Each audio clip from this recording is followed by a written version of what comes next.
Buenos días, mis estimados estudiantes.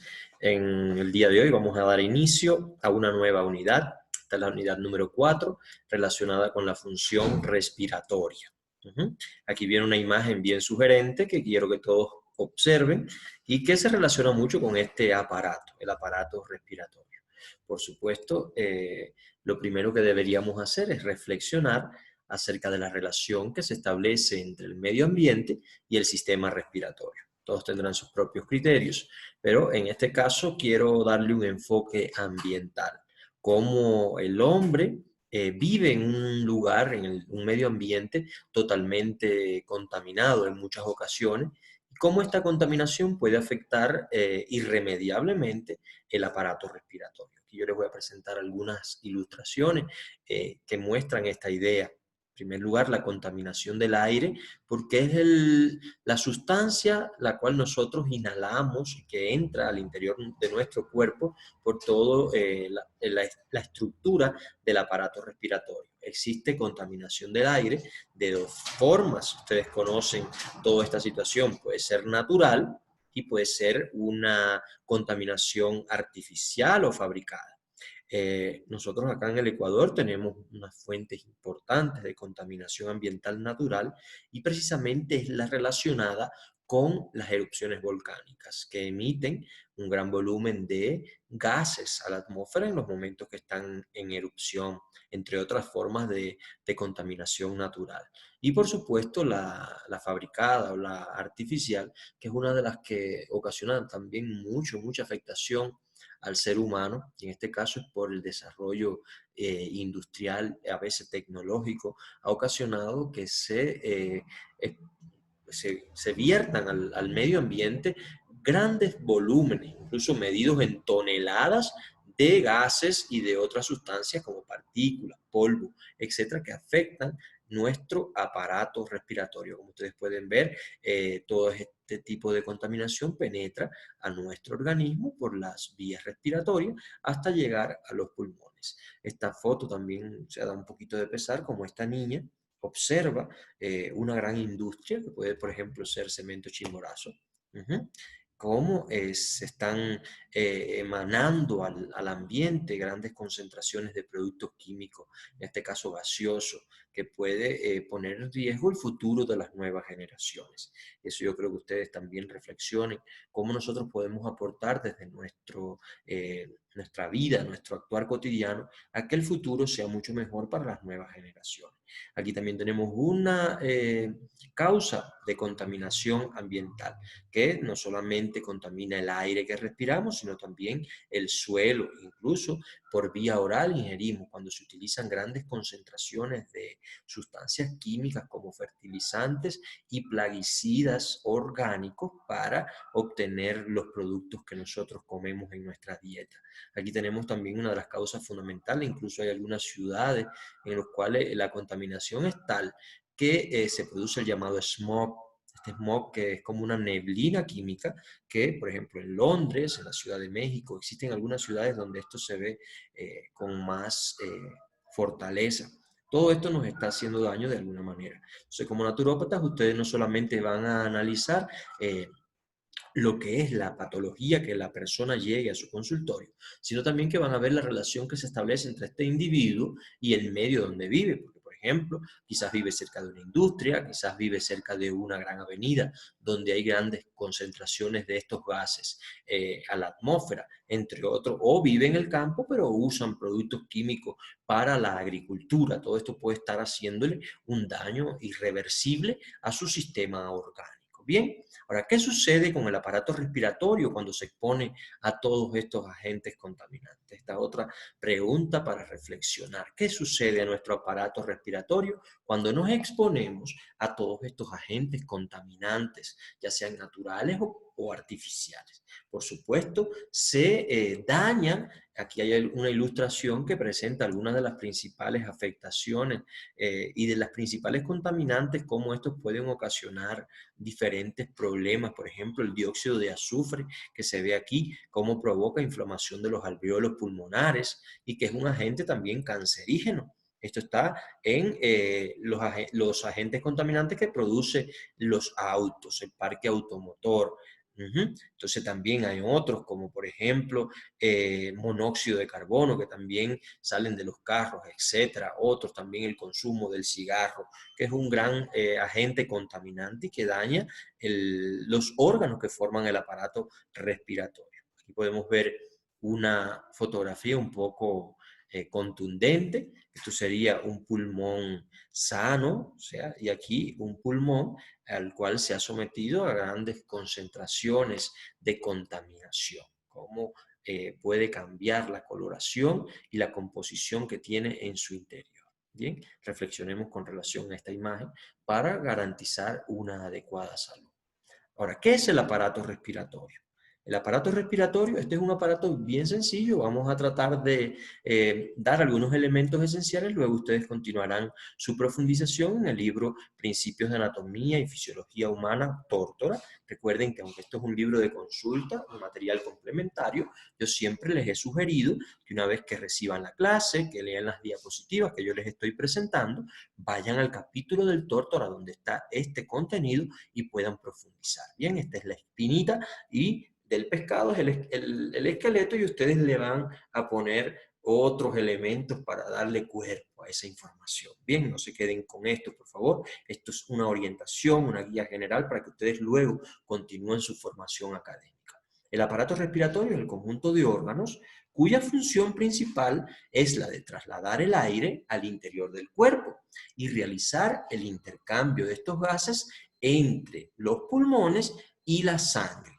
¿Verdad? Entonces, en sentido general, esto es el aparato respiratorio. Aquí podemos ver una ilustración que muestra el aparato respiratorio. Ahora vamos a ir explicando cada uno de los órganos y estructuras que forman el aparato respiratorio.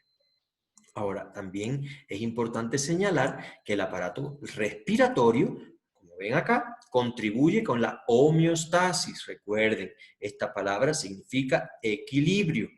¿Al ocuparse de qué? Del intercambio gaseoso, oxígeno y dióxido de carbono. Recuerden que la función es llevar el aire al interior de los pulmones, pero este aire que uno inhala va cargado, o sea, es rico en oxígeno. Recuerden que el oxígeno lo necesita nuestro cuerpo, lo necesita cada una de nuestras células para realizar la respiración celular y obtener toda la energía que vamos a consumir para otros procesos metabólicos. Por lo tanto, se necesita ese equilibrio entre los gases, oxígeno y dióxido de carbono. Recuerden que en el proceso de la respiración celular que ocurre dentro de la mitocondria, se libera dióxido de carbono, que también tiene que ser expulsado al exterior. Si se almacena o se acumula grandes concentraciones de dióxido de carbono en sangre y no se puede sacar al exterior mediante este intercambio de gases que ocurre a nivel pulmonar, se acidifica la sangre y también puede provocar un colapso y hasta la muerte. Entonces, esta homeostasis es el equilibrio del intercambio gaseoso entre el aire atmosférico, la sangre y las células de los tejidos. Recuerden que siempre hay una vía de conducción. La atmósfera aporta el oxígeno, luego llega a los pulmones llevan este oxígeno hasta la sangre y la sangre es la encargada de llevar el oxígeno hasta cada una de las células de nuestro cuerpo. Se dice que también contribuye a ajustar el pH de los líquidos corporales. Recuerden esto que les mencioné. Cuando se almacenan grandes concentraciones de dióxido de carbono en sangre, aumenta el pH sanguíneo. Por lo tanto, una vez que usted puede liberar ese dióxido de carbono, es una vía para regular el pH de los líquidos corporales. También el aparato respiratorio, como ya les mencioné, participa en la regulación del pH sanguíneo.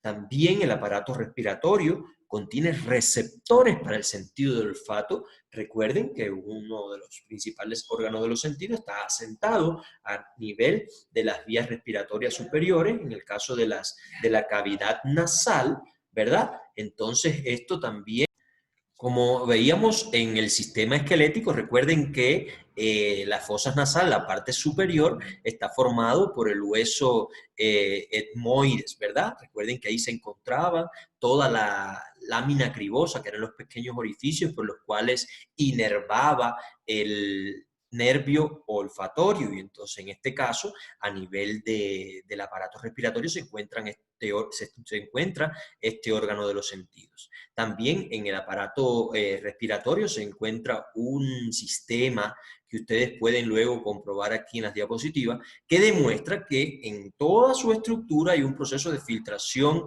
del aire inspirado, empezando en las narinas, que es la parte más externa del aparato respiratorio, con las vibrisas. Ahí ya comienza el proceso de filtración del aire, y luego vamos a ver otras estructuras que se encuentran a lo largo de estos órganos. También el aparato respiratorio es el aparato encargado de originar los sonidos. Recuerden que a nivel de la laringe se encuentran las llamadas cuerdas bucales que producen las vibraciones que luego, conjuntamente con la faringe, con la cavidad bucal, con la cavidad nasal, produce esa posibilidad de resonancia y modular estos sonidos para incluso poder emitir el lenguaje y otros tipos de formas de sonido. Y también a partir del aparato respiratorio se elimina parte del agua y el calor corporal a través del aire expirado. Perdón, con relación a esto, es importante que ustedes particularicen en cada una de estas funciones importantes del aparato respiratorio. Al realizarle esta pregunta, seguro que ustedes ya comenzarán a generar ideas, porque todos conocemos en grandes síntesis por qué está constituido, qué estructuras conforman el aparato respiratorio, ¿verdad? Entonces esa es la pregunta, háganse esa pregunta, traten de responderla, y a continuación presentaremos cada una de esas estructuras. En primer lugar, el aparato respiratorio se divide en dos grandes partes. La primera es la zona de conducción, ¿verdad? ¿Conducción de qué? Del aire. Ustedes recuerdan esta parte. Son las vías respiratorias y están formados por la nariz, que se encuentra en la parte externa, y la cavidad nasal en su parte más interna, ¿verdad? La nariz y la cavidad nasal, que limita en la parte exterior con la faringe, con una estructura que se llama coanas o narinas internas. Luego, por supuesto, en el aparato respiratorio le continúa la faringe.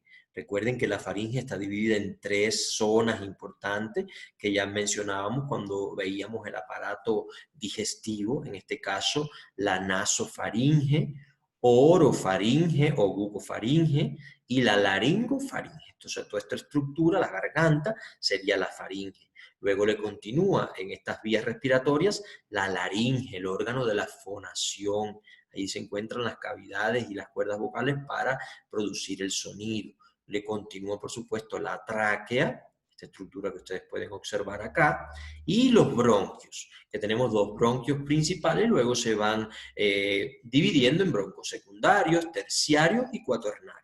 Entonces, ¿cuál es la función fundamental de la zona de conducción? Pues conducir, por supuesto, valga la redundancia, el aire dentro del organismo y también expulsarlo hacia el exterior. Y la segunda parte en la que se divide el aparato respiratorio es la zona respiratoria. Aquí se incluye, ¿qué cosa?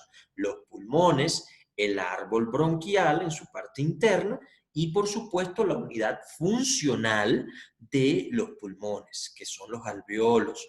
Y su función está más relacionada con el proceso de intercambio de gases. Entonces, esta es la estructura, la división didáctica del aparato respiratorio para poder comprender sus estructuras y luego su funcionamiento, ¿verdad? ¿Cómo debe llegar el aire a los pulmones para que ocurra un adecuado intercambio de gases? Otra preguntita para reflexionar. Entonces yo les doy un segundo para que ustedes reflexionen. ¿Cómo debe llegar el aire a nuestros pulmones?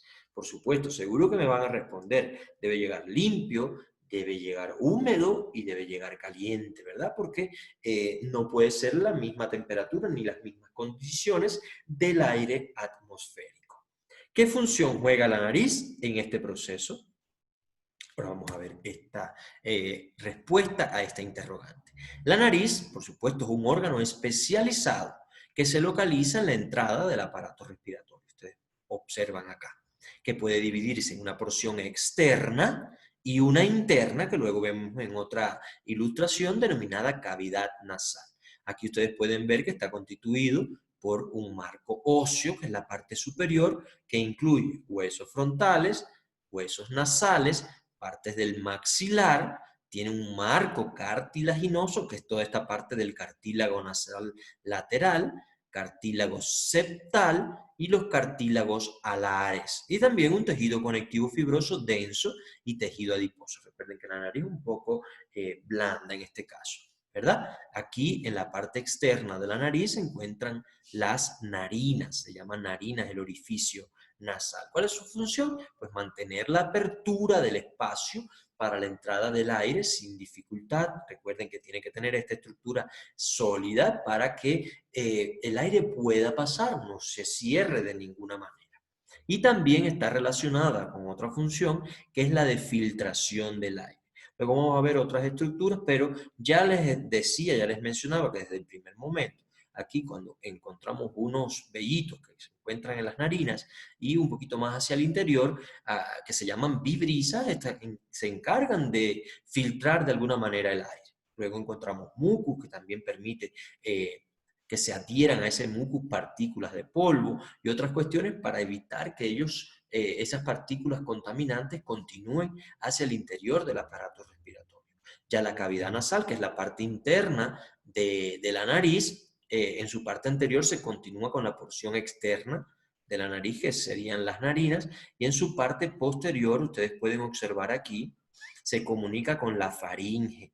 O sea, esa cavidad nasal en la parte posterior se comunica con la faringe, que es la otra estructura, el otro órgano del aparato respiratorio, a través de dos aberturas. Aquí están las dos aberturas llamadas narinas internas o coanas, ¿verdad? Entonces, este nombrecito, este nombre técnico, coanas, es importante que ya lo añadan a su vocabulario. Las coanas son las que están en la relación entre cavidad nasal y faringe. Los conductos de los senos paranasales, vean aquí, recuerden que tenemos los senos paranasales que se encuentran en algunos de los huesos del cráneo. También los conductos nasolagrimales, todos estos desembocan en la cavidad nasal. Por eso que cuando usted llora, a veces le salen las lagrimitas por la nariz. Ahora, cuando hay una inflamación en los senos paranasales, producción de pus, también drena hacia la cavidad nasal. ¿Cuál es la función de toda esta estructura interna de la nariz o cavidad nasal? Pues está relacionada con el calentamiento, humidificación, o sea que se ponga húmedo el aire, y filtración del aire inhalado. Ahora también, o sea, ese es uno. ¿Cómo lo logra? En primer lugar, porque toda esta cavidad está tapizada por un epitelio ciliado, o sea, un epitelio, una mucosa ciliada que tiene como especies de cilios. Son estructuras microscópicas, solo se observan en el microscopio óptico, no tiene nada que ver con las vibrisas, que son los vellitos que existen ahí. O sea, todo su epitelio es ciliado y estos cilios se mueven hacia el exterior y permiten barrer todo el mucus, todo el polvo que se queda atrapado por ahí, si entra alguna bacteria, eso tiende a sacarlo al exterior. También se encuentran otras estructuras, como por ejemplo, aquí tenemos los cornetes nasales. No sé si han oído hablar de los cornetes nasales, que son tres: el superior, cornete medio y el cornete inferior. Entre los cornetes se forman especies de unos conductos que se llaman meatos nasales, también un meato superior, medio e inferior. Ahora, toda esta estructura replegada de cornetes y meatos hace que cuando usted inhale, el aire fluya por todas esas estructuras y se ponga en contacto con las paredes de la cavidad nasal.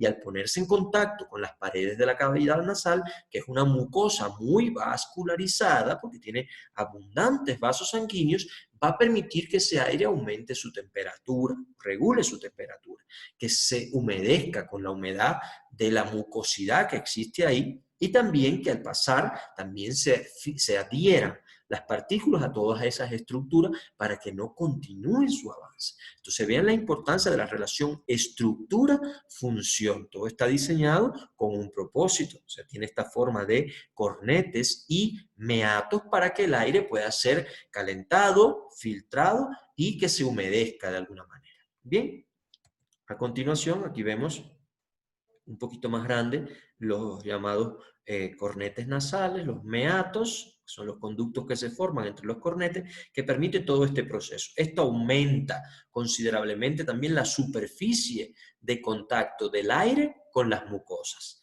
Por supuesto, al aumentar la superficie de contacto, es mucho más fácil que cuando usted inhale, el aire llegue hasta los pulmones con las condiciones apropiadas, que llegue limpio, que llegue húmedo y que llegue caliente o tibio, ¿verdad? Recuerden esta estructura acá, las coanas, que es la división entre la cavidad nasal y lo que es la faringe. Bien, aquí vemos una estructura, o sea, esta misma estructura, pero de una forma esquematizada. Recuerden que aquí en la cavidad nasal se asienta el órgano del olfato.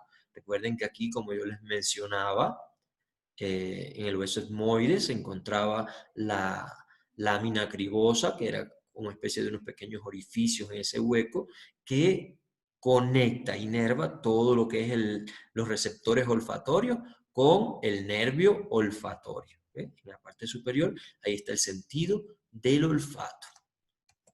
Ahora bien, ya les mencionaba algunas estructuras que también se encuentran aquí. Por ejemplo, en la narina se encuentran las vibrisas. Vean, estas vibrisas tienen una función que es atrapar partículas que pueden penetrar a las cavidades nasales, partículas grandes. Eso nos permite, es la primera defensa anatómica de nuestro cuerpo. Lo que les mencionaba de los cilios, ese epitelio cilíndrico, en este caso, es un epitelio cilíndrico, ven aquí las células son cilíndricas, pero que son ciliadas. Tienen estas pequeñas proyecciones, la membrana celular de estas células presenta estos cilios que baten, o sea, se mueven constantemente y permiten llevar las partículas hacia el exterior. Está recubierto por una capa de moco.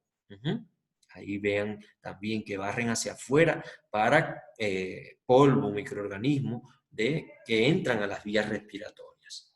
Ahora, la otra estructura que aparece en el aparato respiratorio es la faringe. Recuerden que la faringe se conecta con dos aparatos, con el respiratorio, pero también con el aparato digestivo, ¿verdad? Eso le quedó claro, que la faringe es una estructura que conecta ambos aparatos, el respiratorio y el aparato digestivo. La faringe o garganta es un conducto en forma de embudo, aquí lo pueden observar, con alrededor de 13 centímetros de longitud, que comienza en las narinas internas o coanas, comienza aquí, y se extiende hasta el nivel del cartílago cricoides, mírenlo aquí, es el más inferior de la laringe, y que esa laringe es la caja de resonancia, más o menos está por aquí, sería la faringe, ¿verdad? Toda esta estructura, recuerden, conecta aparato respiratorio y aparato digestivo, ¿verdad? Aparato digestivo por la parte posterior de la tráquea y el aparato respiratorio por esta parte, por la parte anterior del cuello, donde se encuentra la tráquea. Ahora, ¿qué función tiene la faringe? Es la vía para el pasaje del aire y los alimentos. O sea, la faringe sirve lo mismo para conducir el aire como para conducir los alimentos. Es la caja de resonancia para emitir sonidos también. Y alberga las amígdalas. A nivel de la faringe se encuentran las llamadas amígdalas, que todos ustedes han oído mencionar, que participan en las reacciones inmunológicas.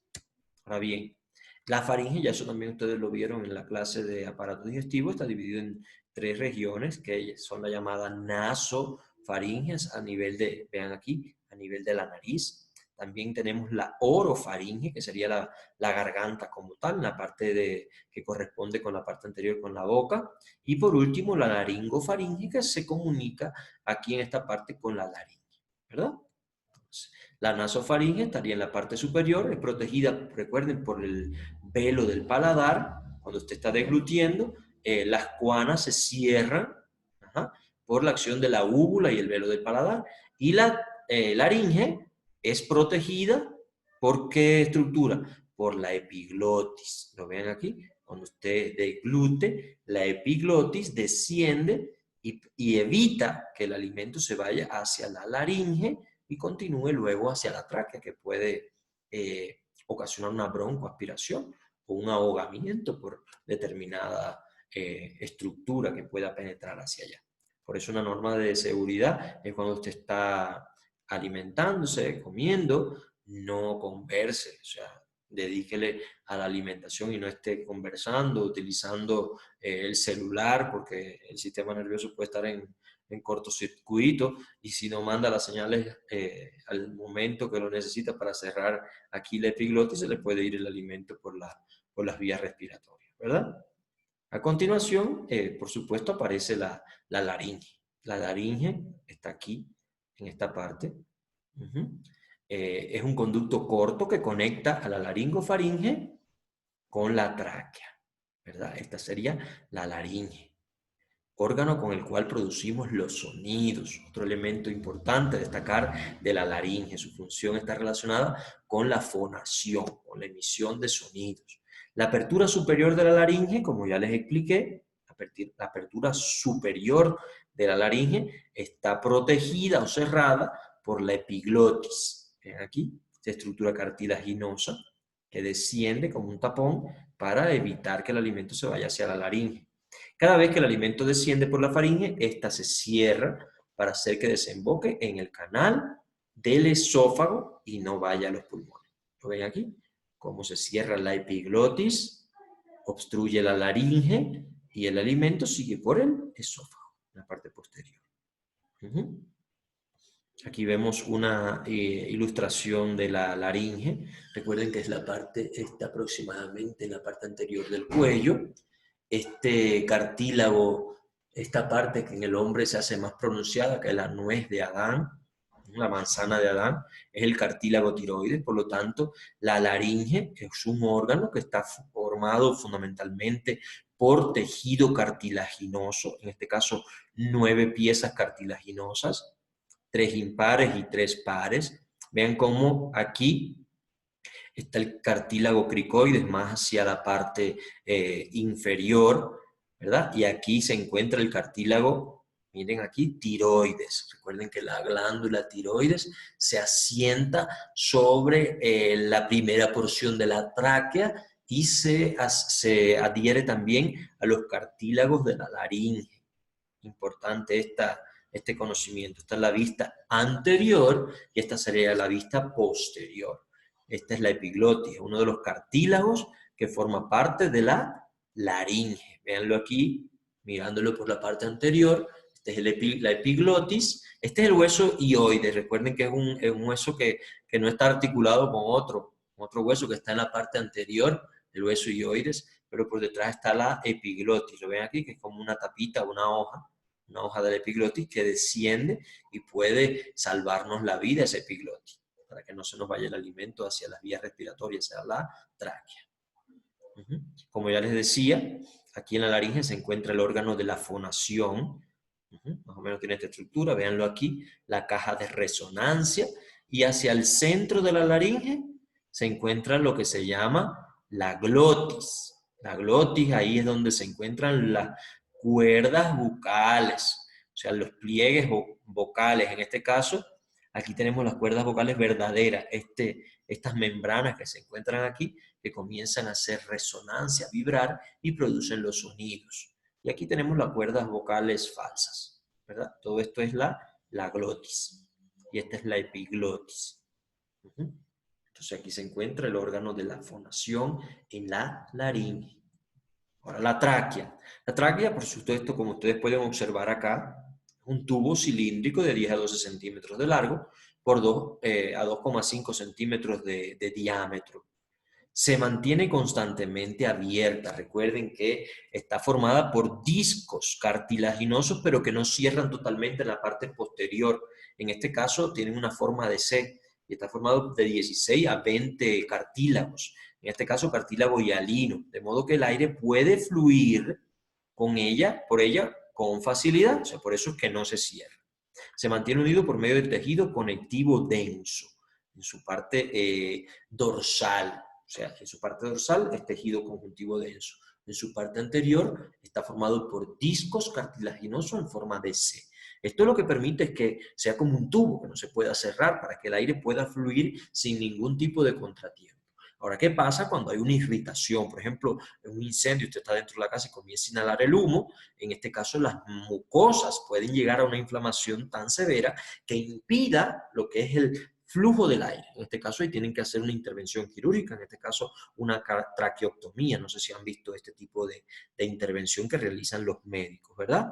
Entonces, esto también, el virus del COVID puede ocasionar una irritación de las mucosas de la tráquea y otros agentes, cloro, algún ácido que vaya hacia el interior de la tráquea.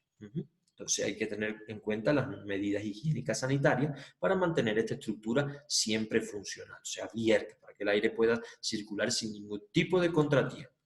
A continuación de la tráquea, por supuesto, encontramos los bronquios.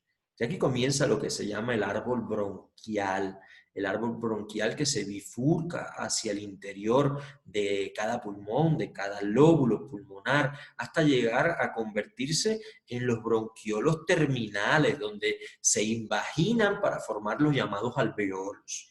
Ahora, los bronquios son bifurcaciones de la tráquea, en este caso los bronquios principales. Hay uno derecho, que se dirige hacia el pulmón derecho, y un bronquio principal izquierdo que va hacia el pulmón izquierdo. El bronquio derecho es más vertical, más corto y más ancho que el izquierdo. Como resultado, un objeto que usted aspira puede irse con más facilidad hacia el bronquio derecho. Ahora se van ramificando cada vez más hasta formar, como ya les mencioné, el árbol bronquial. Miren la apariencia de esas ramificaciones que realmente parece un árbol que se distribuye recogiendo el aire y llevando el aire en la masa de los pulmones. El número de cartílagos del bronquio derecho es de 6 a 8. Recuerden que es mucho más cortito que el del bronquio izquierdo, que tiene de 9 a 12 cartílagos. También está formado por tejido cartilaginoso, anillo cartilaginoso, que a medida que va ascendiendo, o sea, bifurcándose y penetrando más hacia el interior del pulmón, se va convirtiendo en una lámina mucho más delgadita y hasta culminar en un simple tejido epitelial para el intercambio de gases. Aquí vemos una imagen ilustrada de los pulmones. Yo les pregunto qué características poseen estos órganos tan importantes de nuestro aparato respiratorio. Obsérvenlo rápidamente y reflexionen. Este es el pulmón derecho y este es el pulmón izquierdo. A simple vista podemos decir que tiene una apariencia de esponja, ¿verdad? A simple vista también podemos ver que tiene una especie de ápices, que tiene base, ¿verdad? Esto se puede observar solo ustedes mirando esta estructura. También podemos ver que se divide el derecho en 3 partes y el izquierdo solo en 2 partes. Eso se puede ver a simple vista. Eso yo quiero que ustedes hagan ese análisis conmigo para que se vayan fijando en estas características. Aquí tenemos 3 lóbulos y aquí tenemos 2 lóbulos. Vamos a ver las características ya en las diapositivas. Tiene una consistencia de una gruesa esponja, se sienten dúctiles y elásticos al tacto. En los recién nacidos es rosado, con el paso de los años tiende a ser un color grisáceo, azuloso o moteado. En los adultos puede ser hasta negruzco. Recuerden que estamos en constante intercambio de sustancias con el medio ambiente. En este caso entra aire contaminado a nuestros pulmones y puede llegar a convertirse en un pulmón de color negruzco en las personas adultas mayores. Y más cuando esa persona fuma. Recuerden que la nicotina es como especie de un aceite de color marrón oscuro. Todo esto se puede ir acumulando en los alvéolos pulmonares y ocasionar serios daños, que el máximo de los daños pudiera ser un cáncer de pulmón, de garganta, de lengua, de todas las estructuras que se encuentran en la zona superior del cuerpo humano. Aquí podemos ver lo que les mencionaba, tienen 2 vértices. Estos son las únicas partes del pulmón que se pueden palpar por la parte superior entre la clavícula y el músculo, el trapecio. Ahí se palpa el ápice de los pulmones, los vértices, ¿verdad? Tienen lóbulos y tienen una base. En el caso del pulmón derecho, ya mencionamos que tiene 3 lóbulos. separados por estas grandes fisuras lo ven aquí, y en el caso del pulmón izquierdo solo tiene una fisura y está dividido en dos lóbulos. Aquí no sé si pueden observar como especie de unas separacioncitas así, de unas nubecitas. Estos son los llamados lobulillos pulmonares, que también es característico de cada uno de los pulmones. En la parte anterior, o sea, una vista medial del pulmón, aquí vemos por donde penetran lo que son todos los vasos sanguíneos, aquí los bronquios, ahí eso se llama ilio, ¿verdad? Por donde penetran todos estos vasos sanguíneos, los bronquios y otras estructuras. Esto es en la parte medial. Recuerden que los pulmones, recuerden esta parte de aquí, entre los pulmones se encuentra una subcavidad de la cavidad torácica, que es el mediastino. ¿Lo recuerdan? El mediastino. Y los pulmones en sí están dentro de la cavidad torácica. Pero recuerden que rodeando los pulmones se encuentran unas membranas, que se llaman membrana pleural, y que entre esa membrana aparece lo que se llama la membrana, la cavidad pleural, ¿verdad? Las membranas se llaman pleuras. Los pulmones, el derecho es un poco mayor, o sea, más voluminoso, aunque un poco más corto, pero es más voluminoso que el izquierdo. El izquierdo es 10% menor, pero más largo. Recuerden que aquí tiene esta especie de escotadura, una incisura cardíaca en el pulmón izquierdo, porque recuerden que el ápice, también el vértice del corazón se dirige hacia el lado izquierdo. Por eso tiene esta apariencia, porque aquí se aloja el corazón. Tiene 3 lóbulos el derecho y tiene 2 lóbulos el izquierdo. Los lóbulos se dividen entre sí por profundas fisuras, ya lo vimos, y cada uno de esos lóbulos está formado por lobulillos. Aquí tenemos pulmones sanos, a cada momento le está apareciendo una de estas ilustraciones, porque tenemos que tomar conciencia de que no se debe fumar. Debemos vivir en un lugar lo más puro posible, porque no solamente cuando fumamos inhalamos el humo del tabaco, nos hacemos daño a nosotros, sino también a las personas que nos rodean. Por lo tanto, yo no quiero inhalar humo de nadie. Ustedes me imagino que tampoco, como naturópatas, si tienen ese hábito, deben eliminarlo. Que hay un asesino y hay una autopsia de ese asesino. Luego pueden detallar un poquito más esa ilustración para que ustedes vean la gran concentración de sustancias químicas, muchas de ellas cancerígenas, tóxicas, que irritan las mucosas del aparato respiratorio. Recuerden que ese aparato respiratorio, esas mucosas, presentan ese epitelio ciliado, que esos cilios son unas estructuras que son proyecciones de la membrana, delgaditas, y que sin eso no podemos sacar hacia afuera mucus, polvo, bacterias, cosas que pueden penetrar. Y si ustedes fuman, esos cilios se afecta su motilidad y también puede dañar la estructura de los cilios, entonces ya no podría sacar toda la contaminación que puede penetrar hasta los pulmones, porque ese epitelio ciliado está desde las fosas nasales hasta los bronquiolos, excepto en la faringe, pero en toda la otra estructura sí está. Entonces hay que cuidarlo, ¿verdad? Las pleuras, miren, recuerden aquí que ya se los mencioné, una membrana doble que recubre cada pulmón, que está constituido por 2 hojas adherentes. Una es la pleura parietal, que está en la parte externa y se relaciona con las paredes de la cavidad torácica, y tenemos una pleura visceral, que es la pleura interna, que está rodeando directamente al pulmón. Entre las dos pleuras se encuentra un líquido, una pequeña concentración de líquido que evita la fricción entre las dos capas de la pleura. Si este líquido se aumenta su volumen, puede ocasionar lo que se llama derrame pleural. Ahora, si dentro de la cavidad pleural se acumula gas, aire, por una intervención quirúrgica, por una perforación, por ejemplo, ante un accidente, un traumatismo, esto puede ocasionar el colapso total de los pulmones y fallecer la persona. Esto es lo que se llama neumotórax, cuando se penetra aire hacia la cavidad pleural. Entre ambos no hay aire, sino solo una pequeña cantidad de líquido pleural que permite a las dos hojas deslizarse una sobre la otra.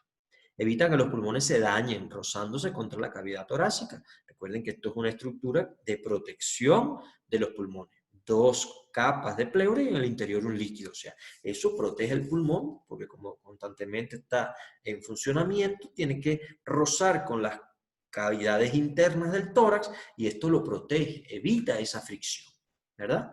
Aquí vemos más grandecito lo que sería la pleura parietal y la pleura visceral, pero se dice que es una sola pleura, formada por 2 capas.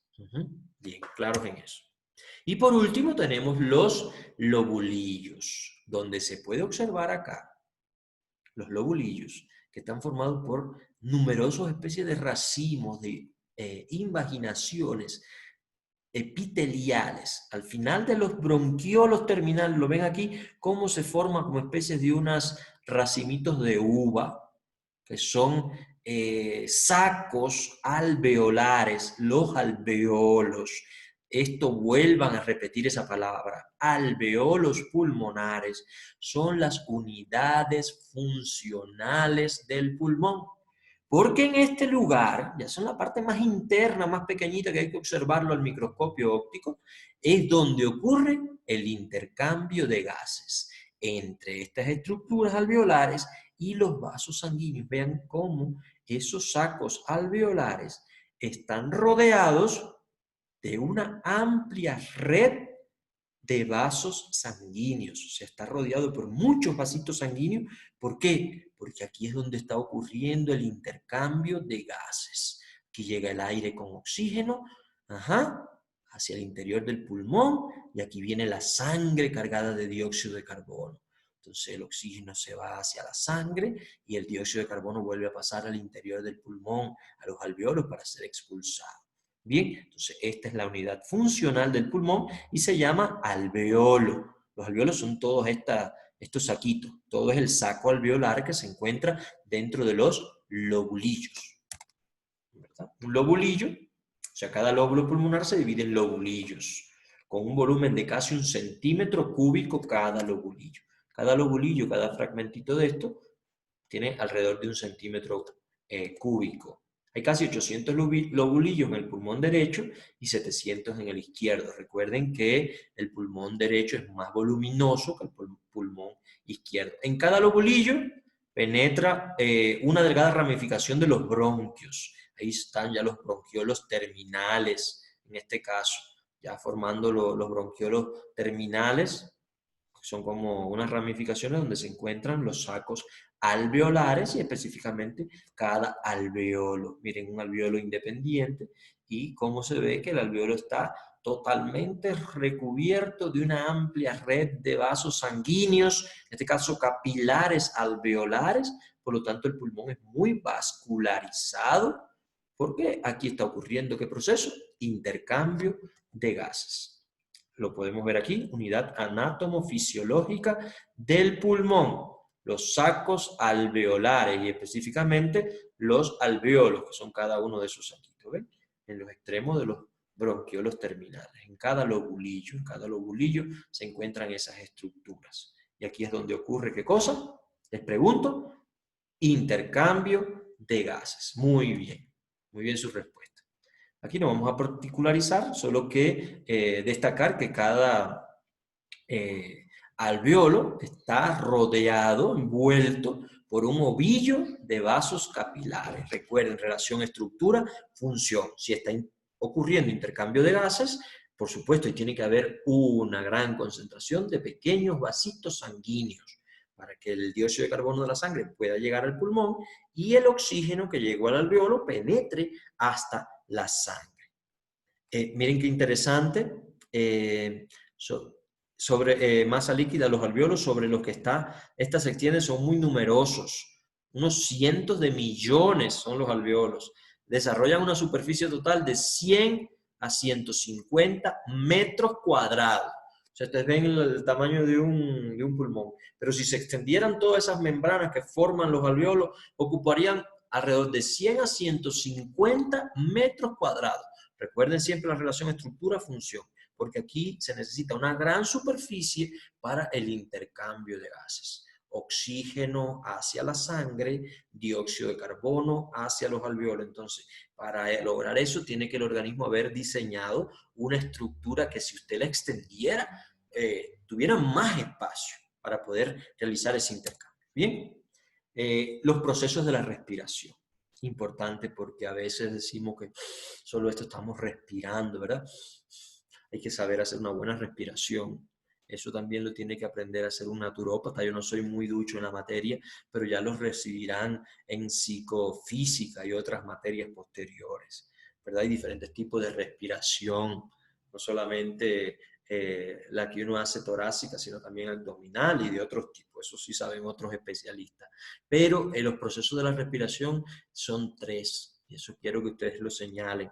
Muchachos, esto yo lo actualicé, no está en las diapositivas generales que están al inicio del curso, por eso se las colgué en la unidad de función respiratoria, las diapositivas actualizadas. A la hora de ver el contenido de aparato respiratorio, vean esas diapositivas actualizadas. Bien, entonces los procesos de respiración son 3. En primer lugar, la ventilación pulmonar.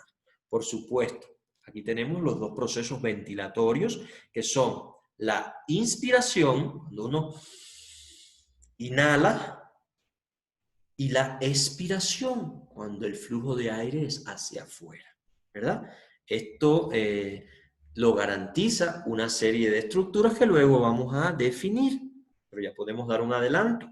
En primer lugar, el diafragma, los músculos intercostales y también los procesos de diferencia de presión entre el aire atmosférico y el aire que se encuentra en los pulmones, incluso en las pleuras. Luego está la respiración externa, que es la respiración pulmonar. Aquí esta se relaciona, este proceso de la respiración se relaciona con el intercambio de gases entre la sangre y los alveolos pulmonarios, el intercambio de oxígeno y dióxido de carbono entre sangre y alveolos pulmonares. Y el tercer proceso de la respiración sería la respiración interna, la respiración tisular, la respiración que ocurre ya a nivel de la célula y del tejido. O sea, eso es cuando ya la sangre lleva el oxígeno hasta cada una de las células de nuestro cuerpo, pasa al interior de la célula y de la célula sale el dióxido de carbono hacia la sangre. Entonces, tienen que ver que los procesos de la respiración son 3 en este sentido. Ventilación pulmonar, que son los procesos ventilatorios, inspiración y expiración, respiración externa, que es el intercambio de gases, y por último, la respiración interna, que es el intercambio de estos gases con los tejidos.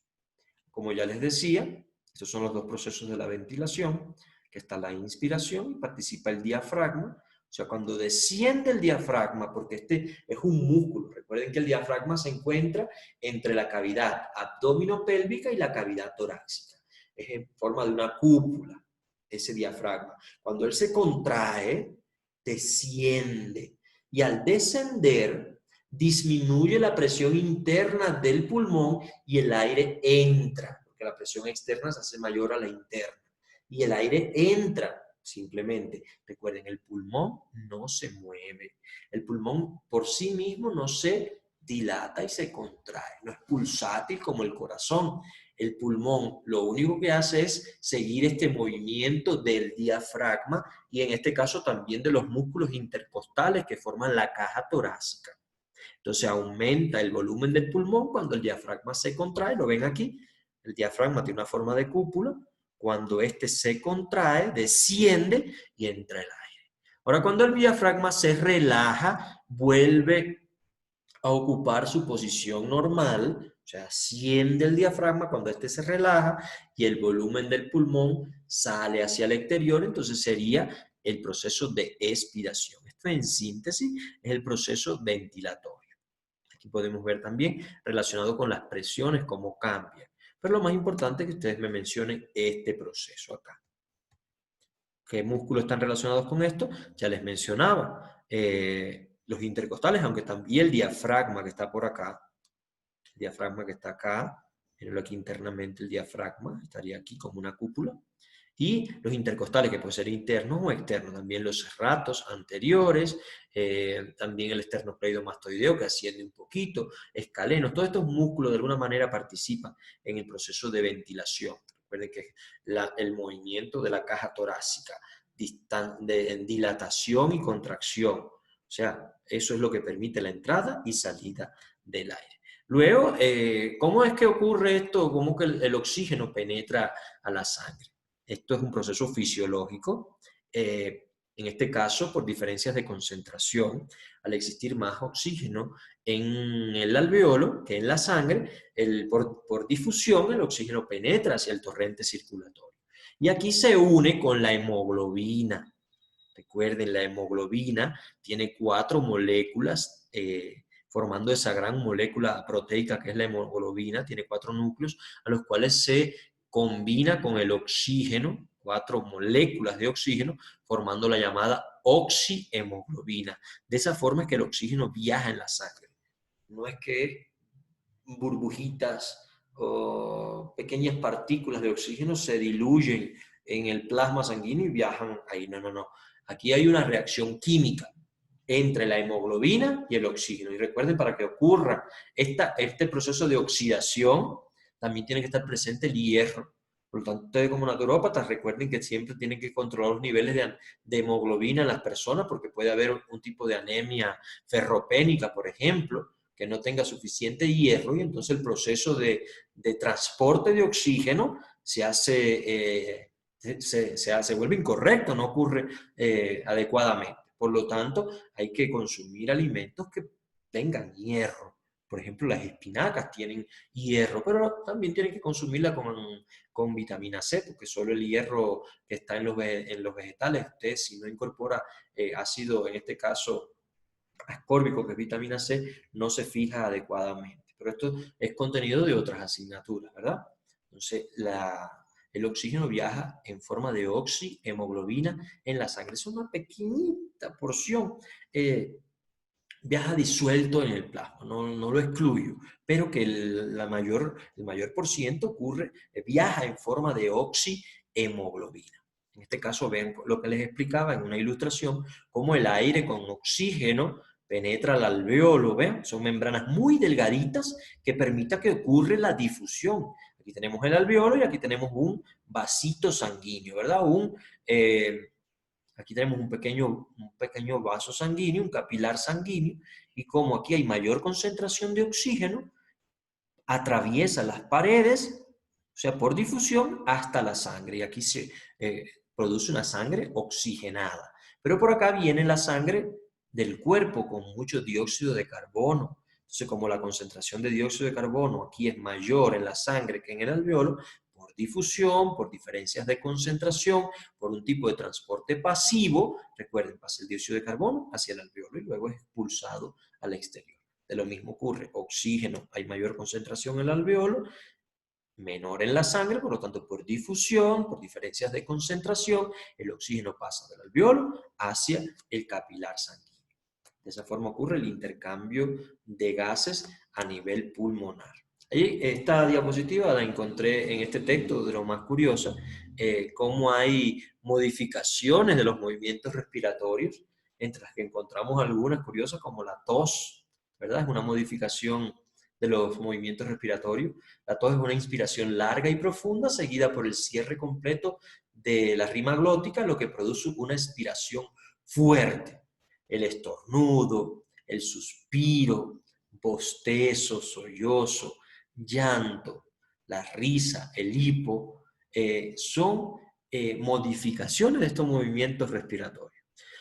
Cuando uno así inspira por un suspiro, por ejemplo, cuando está enamorado, ve a la persona que quiere, le da por suspirar también. A veces uno suspira cuando está ansioso, porque como que tiene falta de aire, y de momento empieza a suspirar o bostezo, cuando tiene sueño o hambre. Entonces esto también está muy relacionado con los procesos de ventilación, los procesos de movimientos respiratorios. Y por último, ya quiero presentarles este árbol para culminar lo que es la formación de estos sentimientos de amor a la naturaleza y de la necesidad de cuidar nuestro organismo, también cuidando el entorno. Recuerden que nosotros solo le daremos una buena higiene y una buena salud al aparato respiratorio, garantizando condiciones idóneas de vida, en este caso respirando un aire puro, sin mucha contaminación ambiental. Entonces, con esta reflexión culminamos lo